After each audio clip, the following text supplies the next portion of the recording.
Assalamualaikum semua, selamat datang di kanal YouTube Lingkaran Terpopuler. Semoga teman-teman semua yang menyaksikan video ini dalam keadaan baik-baik saja ya.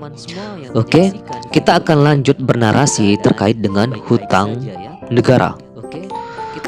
Lonjakan hutang pemerintah dari tahun ke tahun merupakan isu yang sangat sensitif.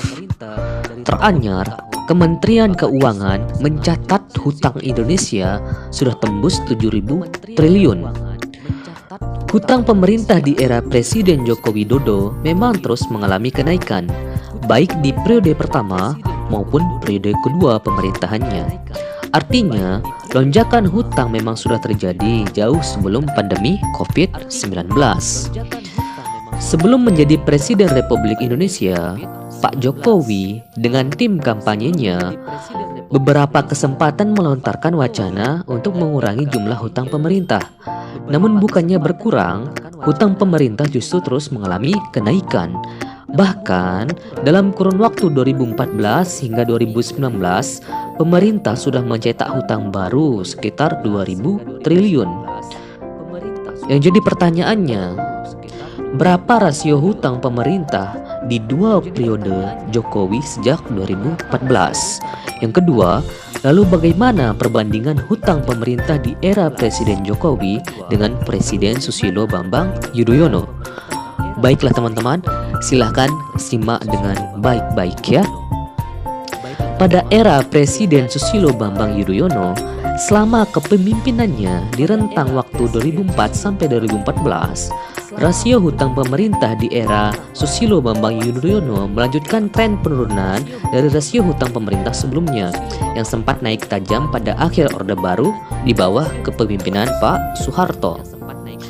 Betapa tidak, rasio hutang pemerintah terhadap PDB mencapai 58% pada tahun 1998. Angka tersebut naik 20 poin dari tahun sebelumnya, yakni sebesar 38% pada tahun 1997. Pada tahun 1999, grafik lonjakan rasio hutang pemerintah masih terjadi yang menunjukkan titik 80% terhadap PDB. Puncak rasio hutang pemerintah terhadap PDB paling tinggi sepanjang sejarah tercatat pada tahun 2000 dengan angka 89%. Sejak titik puncak rasio hutang tertinggi itu, tahun-tahun berikutnya, rasio hutang pemerintah Indonesia terus mengalami penurunan yang juga terjaga pada era Presiden Susilo Bambang Yudhoyono. Pada awal kepemimpinannya, yakni tahun 2004, rasio hutang terhadap PDB tercatat sebesar 57%, yang kemudian turun 10 poin ke angka 47% di tahun 2005. Setahun berselang, di tahun 2006, rasio hutang era SBY kembali turun menjadi 39% per PDB dan terus terpangkas ke angka 33% di tahun 2007.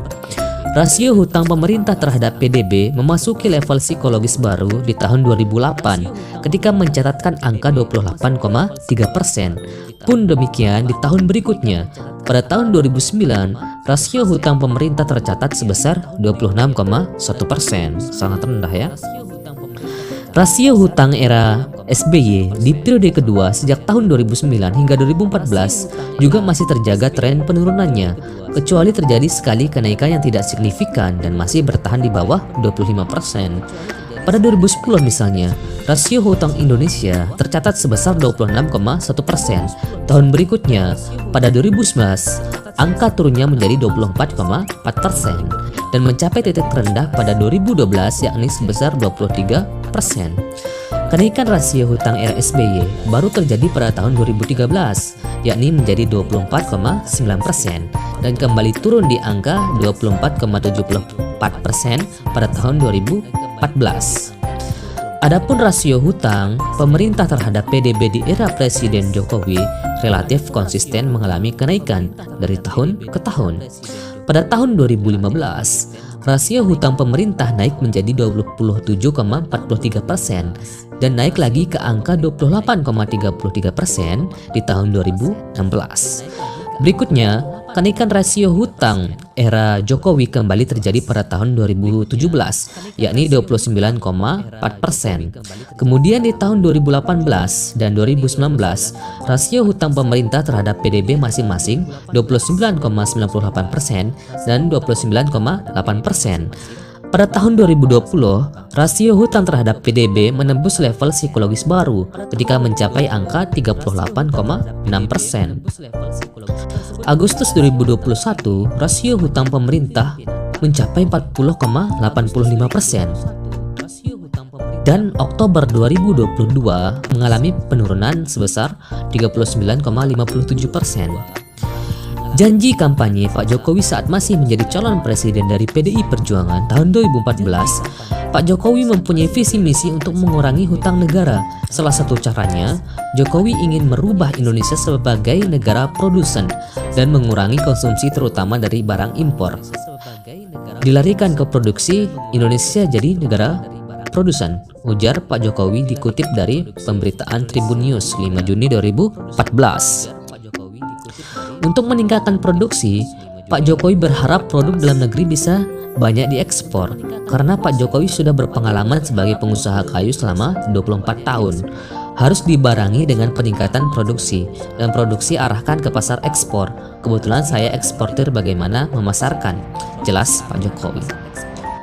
Ya, dari semua penjelasan tadi bisa kita simpulkan jangan terlalu percaya terhadap janji-janji politik para politikus, karena janji itu bersifat dinamis menurut mereka.